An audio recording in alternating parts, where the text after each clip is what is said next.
Chris Finn is ruining the game, teaching these guys to get bigger and stronger and faster.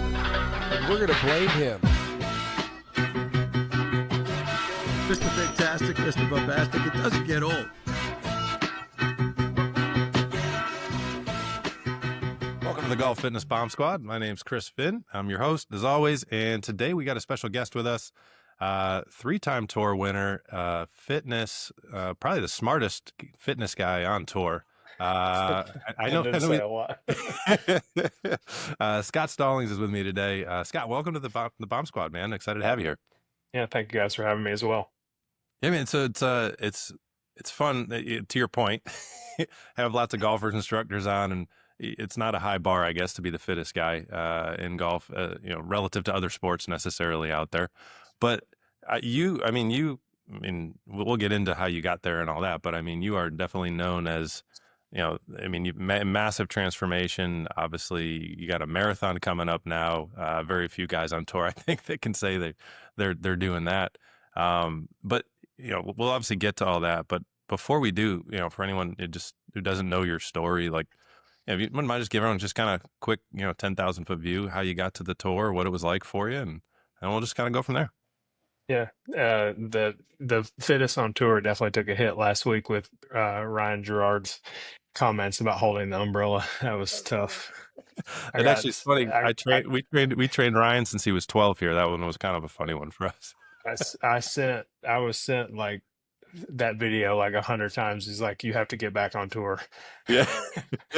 And so I don't know him at all or anything like that. So, and understand that, everyone has like weird nuanced stuff that they do, like, especially when it's bad weather. So definitely give the guy the benefit of the doubt, but it definitely took, any golf fitness comments is like, man, maybe we're not athletes. And but anyway, man, I'm a husband and a father. I have two kids. My wife and I have been married 18 years in August. A Congrats, sixth that's grade awesome. son and third grade daughter, Finn and Millie, and play on the PGA Tour the last 14 years. Kind of a long career, which I'm super thankful for. And just had the weirdest year of my life. Last year, Houston, a year ago, is when Friday afternoon, my coach was caddying for me. We were joking about this the other day. He's like, hey, remember a year ago walking down the 10th fairway? And I felt like I hit my drive pretty good. And he said, hey, man, like, how'd you hit that? I was like, pretty solid, like pretty great. Yeah. And he's like, you just had 157-mile-an-hour ball speed. And I was like, man, maybe it just like misread or whatever. He goes, no, I'm pretty sure it was right. And he said, actually, all your speeds, like, he was just sort of keeping track of it, just kind of, it's like seeing some funny numbers come out. And obviously knowing now, like, I was just kind of battling just an inevitable disaster. And then I was like, give me one more hole. And it was like a perfect, like, 219 front left pin, wind just slightly off the right. It's like a perfect 5-iron. And I just flushed this thing. And it comes up like 20 yards short. And he was like, you had enough? And he's like, we can keep doing this all day. He said, but like, I was like posing, like, Yeah. I showed you. And it's like, I looked over and he's just like, I think you have a problem. Yeah. And, so that kind of set the tone, and was able to kind of uncover that I did have sort of a mess going on in my arm and my shoulder and everything. But, so that's kind of what I've been dealing with the last year or so, and, been really thankful for the opportunity to be home, be with my family, and, really thankful for the long career that I had, and understand that the work it took to get there, and obviously the work it's going to take to get back there and, play competitive at a high level. So it's been a very interesting year. Yeah. Yeah, for sure. And it's not the first time you've obviously had kind of physical stuff, while you've been on tour. Obviously there was the massive transformation you made, where you were, I think it was, from my understanding, obviously I'll let you tell the story more so, but just super fatigued, and that kind of led into a lot of the entry into the fitness side of things. Is that, how long ago was that? And then obviously we'll loop back here to the shoulder, and a lot of our listeners will be very curious of all the specifics and how you're rehabbing and all that stuff. But Let's talk about kind of the fitness journey and what kind of was the impetus for that, initially. Yeah, it was it's weird. I just turned 40 last week and I was about to turn 30. And just truly looking at it, it's like, man, like I am missing the boat here. Like something's like I'm not the husband I should be. I'm not the father I should be. I'm not the, and it wasn't just like, it wasn't like excess or whatever. It was just sort of like no plan whatsoever. It was just Yeah. fly by the seat of my pants. And, come play 6 weeks in a row, come home, take one day off, go right back out. And, there was no idea of rest. There was no idea of like sort of getting away and separating yourself from the game and understand. And it was just sort of just run myself into the ground. And then like, that world that, you can only be good at three things. And of those three things, you can only be good at one at a time. Like, man, I had like eight and it was like, and just slowly try to catch them Yeah. all. Not necessarily even try to get them back up in the air, just don't drop them on the ground.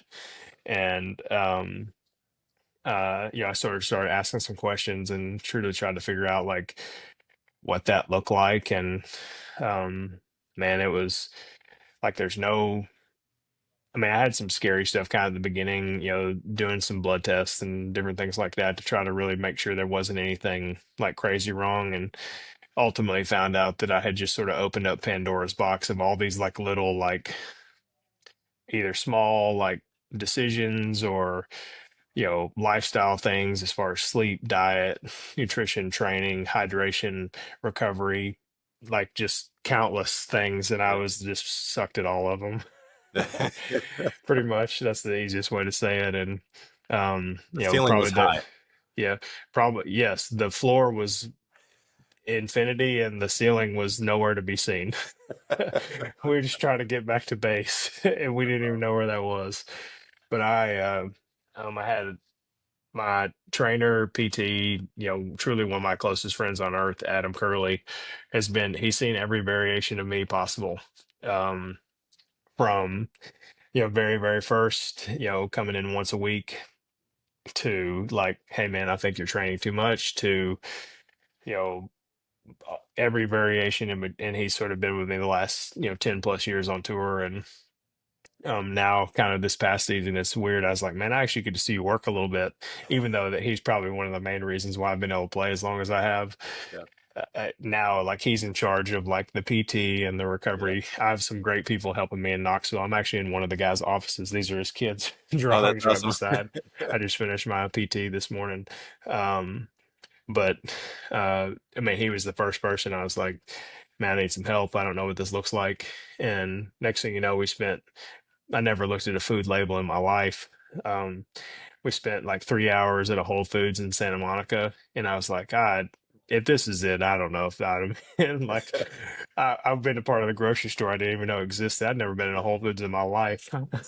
That's amazing. And so that sort of, kicked it off. And, just like anyone, if someone asks, like, what's the one thing I can do? It's like, man, find something, make it a habit, build off of it. And then everything sort of falls into place after that. You can't sleep, eat, train, recover, like, especially when you have no understanding of what that looks like. You can't be good at all of it. You just sort of got to chip away. And, it doesn't just happen overnight. And, just same thing with golf too. Like, you don't just happen. Like it's Yeah. sort of, you find little things and start to build off of it and start to realize like characteristics and, swing things of your swing and things of your body, either things you do great and continue to build off of it or things maybe you struggle with and, start to understand the why. And then you can kind of, tackle a little bit easier instead of, man, I want to be the greatest driver, chipper, putter, ever. It's like, that's not really a thing. Yeah. Like that sort of just evolves Yeah. from just the same thing, like we talked about before, that time, repetition, and attention to detail. Like if that's sort of the mindset that you take yourself into whatever you come in contact with, like it's going to be hard not to be successful, especially if you surround yourself with people that are either gone before you or, have a little bit of expertise in certain areas of struggle. And, whether that's golf or training or life or kind of all. And I've felt like I've worked really hard, but I've also surrounded myself with people that are way smarter than me.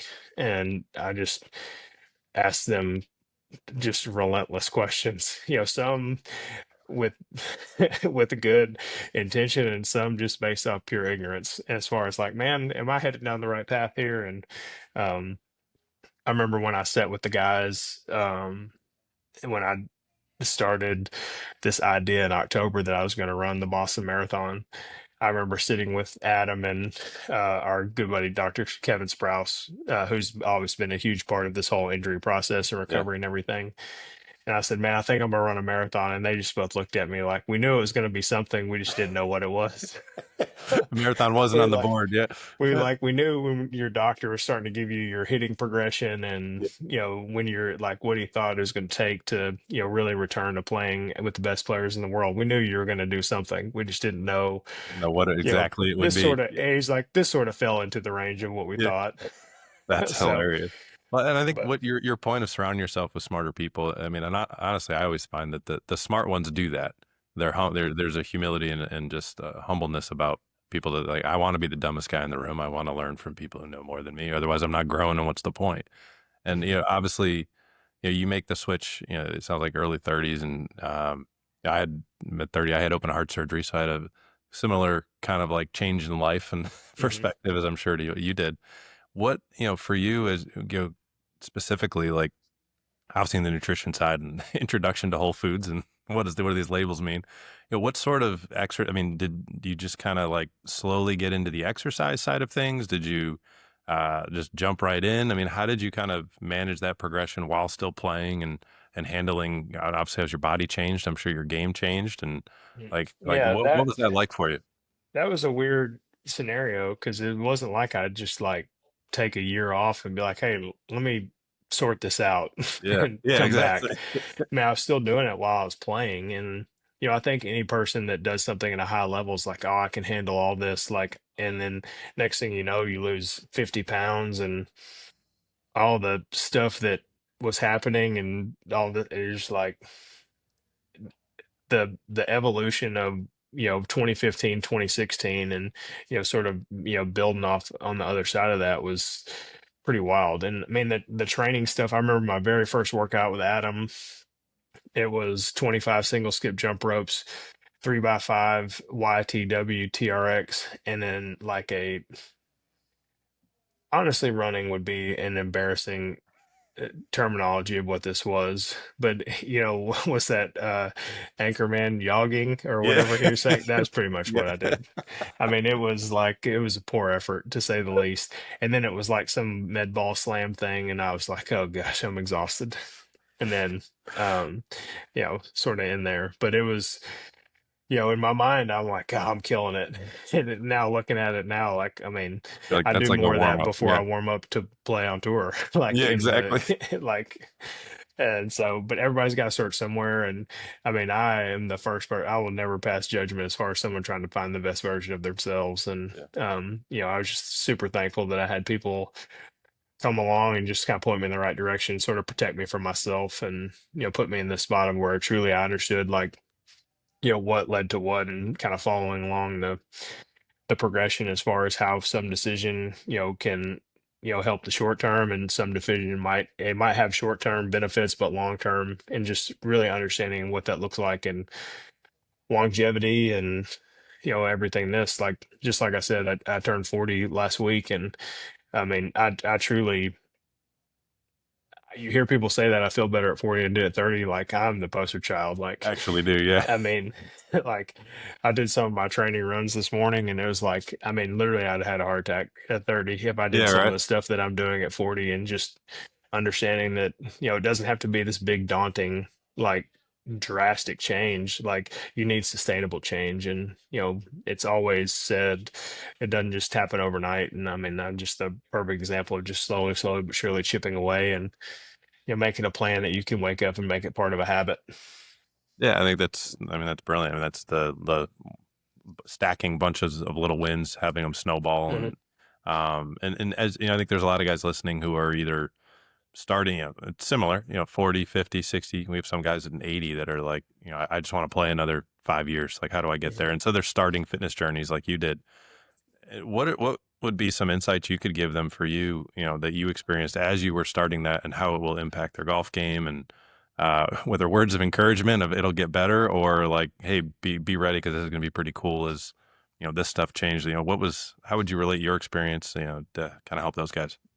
I think if anything, it's like, whether it's like the beginner golfer, like you see so much improvement so fast. And just like anything, a person that's never worked out, like all of a sudden, like you remember those like old Biggest Loser shows, and the guy Oh would yeah. lose like 50 pounds in a week. It was Yep. like, holy cow, like, is that guy gonna be all right? Yeah. And you just see like, and I think where people have a realistic view as far as what like incremental improvement looks like, it's all based off of like what you came in with.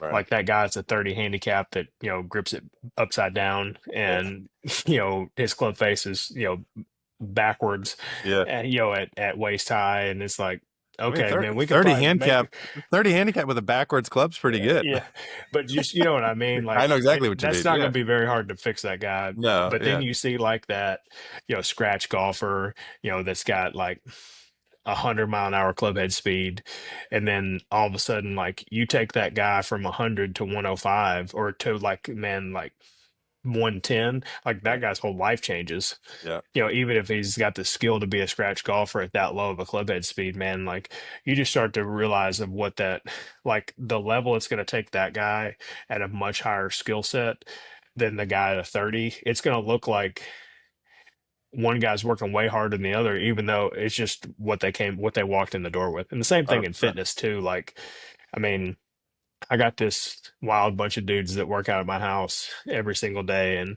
what they walk in it with is, I mean, across the board, like Yeah.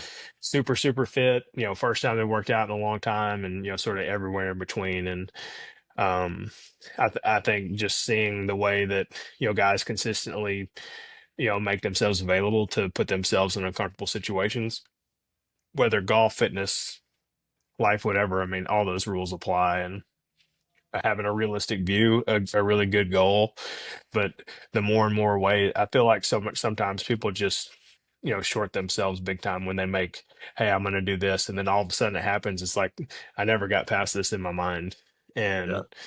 And I told a lot of people, probably one of my biggest regrets in my career is one of my biggest goals ever was to make the tour championship. And I did it in 22. And I got there, and it was like, I did it. And it was like I completely took for like lost the fact that it was Yeah. It was like, like, oh now what? man, Yeah. I have another tournament to play. And Yeah. it was like, man, and I short like I achieved something I would really tried hard for. And then I got there, and it was like, I mean, I'm not saying I didn't enjoy the week, because I knew how hard I worked to get there. Yeah. But I think in the time looking back to it, I just was not as near, like, I mean, the week before at BMW, like, man, I was ready to like fight somebody. Like I Yeah. was just ready, locked in, ready to go. And I think that more I just sort of let my foot off the gas, and, sort of lost that intent, and sort of just took it in a little bit more than I probably should.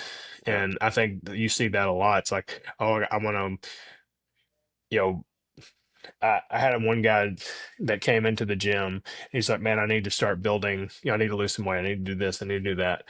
And he came in for like a month and didn't work out. All he did was drink coffee and walk on the treadmill while the other guys were working out. I was like, man, you got to build a habit first. I said, you Yeah. start working out at 5 a.m. and you never worked out in the last 5 years of your life, you're going to feel like crap.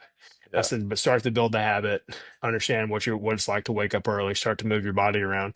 And the next thing you know, like, I mean, he's probably the highest attender as far as attendance percentage at my house. Like That's I live amazing. there and he beats me.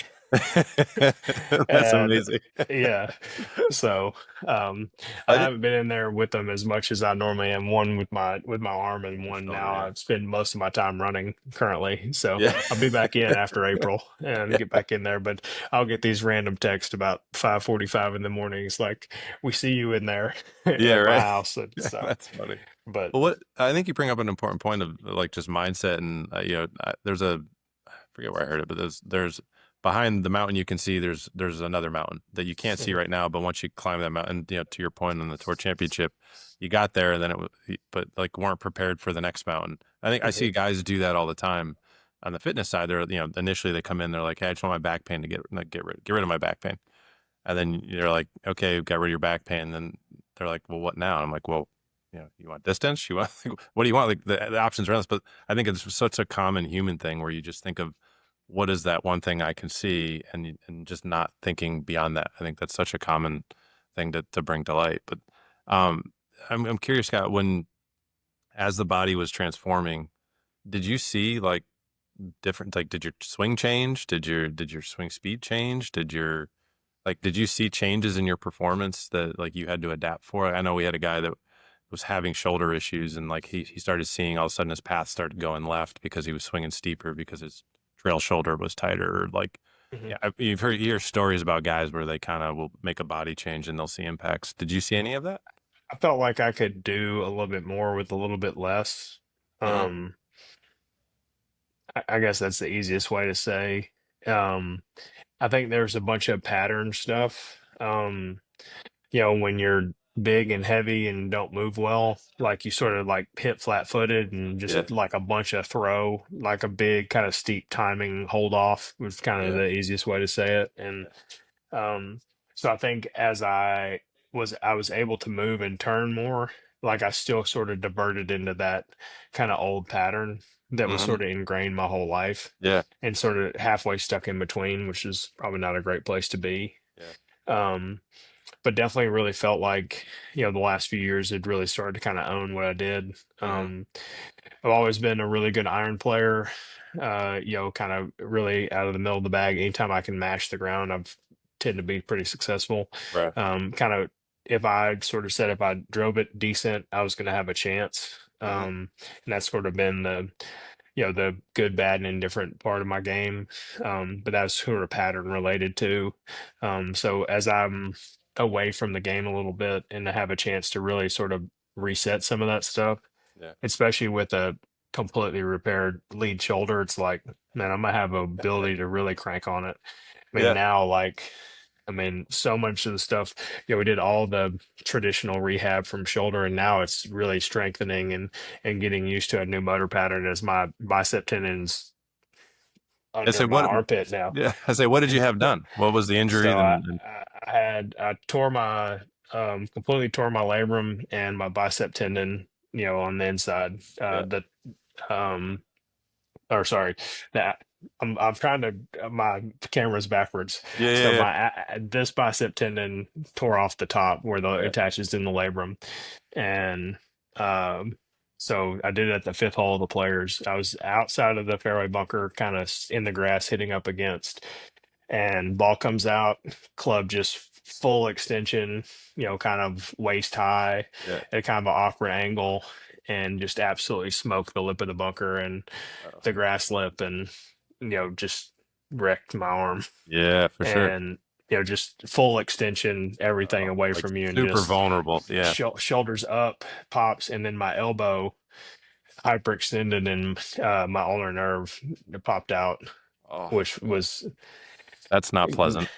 knowing what I know now, like I would rather have my shoulder surgery 10 times in a row than Oh, have this elbow. 100,000%. Yes. Yeah. And I think, I tried to rehab for a little bit, and, saw a few doctors, and, I was like, man, when I left Houston, I said, man, we'll give it a couple weeks and just have it calm down. And it was like I hadn't really swung, and it was like 2 weeks later, and I went and hit my first shot, and it had sort of just adhered to everything in there.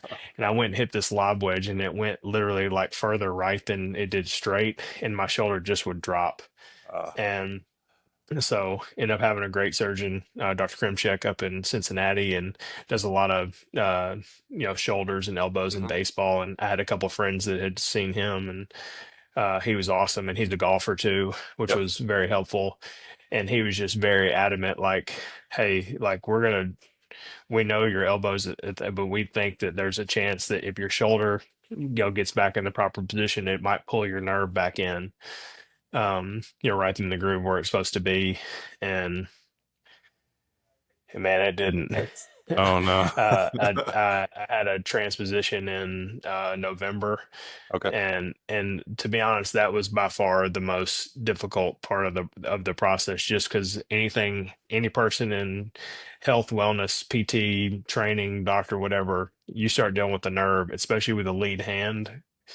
that deals with the club face, I mean, you Mhm. are You're playing like with fire. Yeah. literally anything could happen. Yeah. And so I thought I was going to have about a 2-inch incision. When I woke up, I had about 7, Oh God. and the nerve was almost on the complete opposite side of my joint, and Oh it had wow. completely popped out of the cubital tunnel. And obviously, when people extend their arm, it would just have a ton of movement. And Yeah. and any time I would, as I was probably 4 months post-op, and I had just started like chipping and pitching, Yeah. just started like getting a club back in my hand, and I just said, man, I just don't think this is where it's supposed to be. My arm's starting to feel really good, but man, anytime I straighten my arm, my hand is on fire. Yeah. And they went back in and scanned it, and he's like, man, your nerve is not where it's supposed to be. Oh jeez. And so they went in and did that in November, and I mean, that was a battle. I mean, it That is. was a long time of not being able to feel your hand, and Mhm. um, a bunch of scar tissue sort of bounded up in there. And Yep. so, but makes you more resilient, makes you want it a little bit more. And it just took a little bit. I sort of had in my mind of how fast, just like you were talking about, the people coming in the gym or people coming in on a driving range or something like that. I sort of walked in with a pretty cut and dry injury, a couple pins, a screw, and Yeah. do the rehab, and you're on your way. Yeah. And then I had sort of had that progression for my elbow, and basically every person I told that to laughed. Yeah. It's like, you start dealing with a major nerve and a major joint for someone that uses their lead arm Yeah. every day of their life. It's like, man, you might have a little bit longer here than Yeah. process. So A little bit more a little more to deal with. I've learned more about the biomechanics of a golf swing, and how, all that stuff, wrist, elbow, shoulder, hand, like all those different things, than I ever wanted to know. So I know enough to be dangerous for sure. I'll tell you what, I've never talked to a pro golfer who knew what the cubital tunnel was. So, Yeah, your mine got anatomy IQ has yeah, skyrocketed. mine had to be completely restructured. So Oh they wow. basically rebuilt it. And so I got a gnarly scar. It I looks, bet. he's Doc's told me, he's like, man, just tell people you threw way too many sliders in Little League. Yeah, right. And so even though I'm right-handed and my scar's on my left, but he's Yeah. like, man, just sort of like do this a bunch in baseball and be like, oh, you had Tommy John. Yeah, And exactly. Yeah, I so used to throw 100. yeah, yeah, that's why I play golf now. Yeah, exactly. So I would love for you to share just kind of, not to get super detailed, just about the rehab. I think a lot of people don't realize, particularly if we're talking lead shoulder, I mean, two, double whammy, shoulder and elbow. In terms of that, that your rehab is not just on the shoulder, right? Mhm. And you've mentioned working on your patterns but yeah, I think, I preach it all the time from a soapbox, but hearing it from a guy on tour saying like, yeah, it would be cool to hear, you working on your hips and working on like other ways to take stress off of those joints, or, how involved is the swing coach, as you're starting to move back to that sort of a thing, and having that whole team together, I think is a cool element that necessarily the average amateur doesn't necessarily have. Yeah, there's a big difference between like getting back to normal life, getting back to playing golf, and getting back to playing against the best players in the world. Yeah. And I think with that mindset, it kind of goes into like this traditional PT route from a recovery standpoint is not going to look normal. Like you're not like you know, some days it's 30 minutes, some days it's 3 hours, and it just Yeah. kind of depends. And now we're throwing an element in that has not been a part of it with the hitting progression stuff. That it's just sort of like, man, like how much can the joint handle? What is your hand? And I'm still just hitting off a mat, let alone like you start hitting off grass, Yeah. and like really realize just the jarring motion of what that does to like lead wrist, elbow, shoulder, and all that stuff. Like the repairs are great, but a little bit there's a lot of mental component in there too of like, Oh, 100%. man, I helped some guy. I'm actually wearing the Tennessee thing today, but helped some guys over at UT, and it just rained the last couple days, and watching some guys just dig some wedges out of into the grain Bermuda, and I'm just like, Well, man, that PTSD. Yeah. makes me nervous. It makes you Uh, shiver. Yeah. Especially as a person that's like just hammered the leading edge in the ground my whole career. Like, I mean, that's what I made my living off of. And it's like, I know I'll eventually get there, but right now it just seems like a pretty distant thing. But I mean, there's the traditional, all the modalities, the scraping, needling, cupping, everything. My body sort of just like at the end of the week just sort of looks like gross. Yeah. Um, I went swimming with my daughter over spring break, and she's like, "Can you put a shirt on?" Like, she's like, "You look like you got hit by an octopus." Especially, yeah, with all the cupping marks. So, yeah, Yeah. exactly. So we do a lot of lateral line stuff, Yeah. a lot of range of motion, and and that has been great. Adam is sort of like leading the charge. We have a couple groups here in Knoxville. We have 865 PT and the Physio Lab, one sort of just standard modality stuff while Adam's gone. And then 865 PT is a little bit more from a biomechanics start to add some golf stuff in and sort of, you know, treat, retreat, and prepare. One day I hit and then go in PT, and then one day I PT then hit, Mhm. and sort of like training all in there. So it's a unique blend, and Yeah. there's a lot of like hypotheticals in there. It's like, all right, this feels good, we can progress. If this feels bad, let's go on there. And Yeah. um, there was one element with my elbow that was unique, and just with the scar. I mean, it's down to the bone. So just dealing with all the nerve stuff in there, and Yeah. stretching all that out. Any scar work just sucks. I mean, Oh, yeah. You're no, trying to no avoid one. the It's entrapment, and oh, Yeah, yeah. just Yeah. there's a lot of just biting down on something. While this Maddie's the lady that sort of helps on the scraping side. Yeah. She's this tiny little woman, and she just breaks this thing out and just starts getting in my elbow. I just like get a full body sweat. Yeah. Cold sweat So starts even just when she yeah, takes it out before she even yeah. touches you, probably. So, That's, but again, like it's sort of the same mentality, like finding people that are smarter than you. Obviously I trust my whole career in Adam's hands, and had a great experience with the doctor, and the team around, just as far as kind of just be able to ask questions and create. It's like, man, are you sure this feels good? Like, are you ready to progress to the next thing? And I remember the first ball that I hit when all this started, like everyone just sort of held their breath, yeah. myself included. It's Yeah. like, I have no idea what this is going to look like. Well, that's so true because being on the rehab side, like when we've rehabbed guys, and we rehabbed one of the fastest guys in the world, and it's the same thing. You do all the work, like sounds like what you're doing, right? You're like prepping, you're doing all of the, can he handle the volume, based on the weight of the club, how fast he's swinging, mat versus turf, and then you get to that point as on the professional side, and you're like, all right, mathematically this should work. Mhm.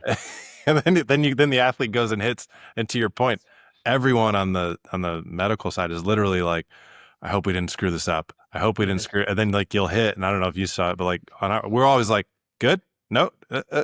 Yeah, like I hit like six balls and I hadn't said anything, and it was more like I was not going to have immediate reaction, and I didn't say anything for like five or six. I mean, these balls are going like 30 yards, Yeah. and everyone's not saying anything, and I was like, I think we're all right. And but it's all the stuff that you The don't think collective about. exhale.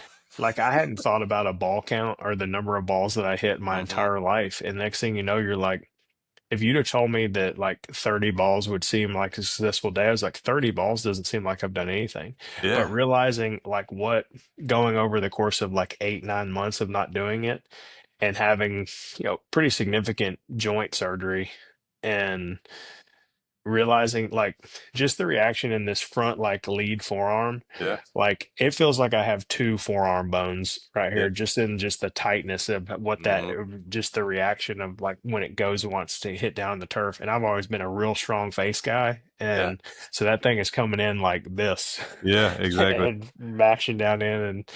And so seeing that part and learning, all right, this is sort of what I have to do, and retraining my warm up. And I've sort of just been body aware, kind of cure what ails you when you're going to warm up, and kind of be ready for anything when you go play. And now sort of learning, all right, if I'm going to go hit, like I got to really make sure like scap engagement's probably making sure that thing is back up and down, up and under me. I really want to kind of tendency to like get up high. I've been a Rugged. high Yeah. left shoulder guy my whole life too, Yeah. so there's some pattern in there, and now there's some surgical things in Yeah. there A that lot sort of going on. make that. So being very cognizant of, when I make sure all that stuff's engaged before I go hit. And um really trying to relearn what that looks like as far as something I haven't really thought about my whole life. And it's been a good journey to have, and, really interesting to see some of the progression. I hit a couple balls the other day, and some of our guys at UT's like, oh man, like that doesn't look like you don't know what you're doing. And I was like, well, what did y'all think it was going to look like? And, you want some truth, either get a really young, like kindergartner, or get Mhm. some college kids, and they'll tell you. Oh yeah, I got three So, under 11, so yeah, yeah, there's always truth there. yeah, very much so. So I think, that's sort of what it looks like. I mean, that's obviously there's a lot more detail in the day to day, but that's sort of the the shortest story version of sort of what a week in and week out looks like. Yeah, well, I think that's important for people to hear because I think the average amateur, they're going to go, if they had, even if they just had the labrum and the biceps, never mind the elbow. Most amateurs wouldn't put up with that. Yeah. You're obviously going back from it's your career, Mhm. but most of them they'll go to the regular rehab to your point, and then they're like they'll get discharged because the insurance says they can reach over their head, and and they're like okay, and the doc will be like, okay, you're good to go play golf. And it's like, yeah, no, no, not at all. You're like not even close. Yeah, you definitely have like I remember when I got to like full flexion, Yeah, and Maddie, the girl, she's like, this is when you would be checked off. yeah, I was like, what? yeah, And she's like, the baseline for like what is back to normal. I was like, I just started being able to put my shirt on by yeah, myself like a week ago. yeah. Now you check the box, you can be Yeah. discharged. And you're like, holy cow. So, I mean, I've learned a lot as far as that, and hopefully be able to kind of like, tell the story. I was like, man, like there's back and then there's better. And I think, any opportunity to deal with adversity and try to not trying to find a chance to use it to come back better than you were is sort of like a waste of a great opportunity. And 100%. And that's sort of the way I've looked at it. It's definitely been longer than I would have thought. I remember the first time I saw my doctor, and he sort of looked, he's like, man, you're a mess.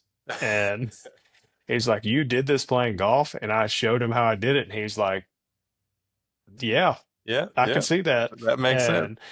And, um, and he's like, man, I might never hit out of a fairway bunker again.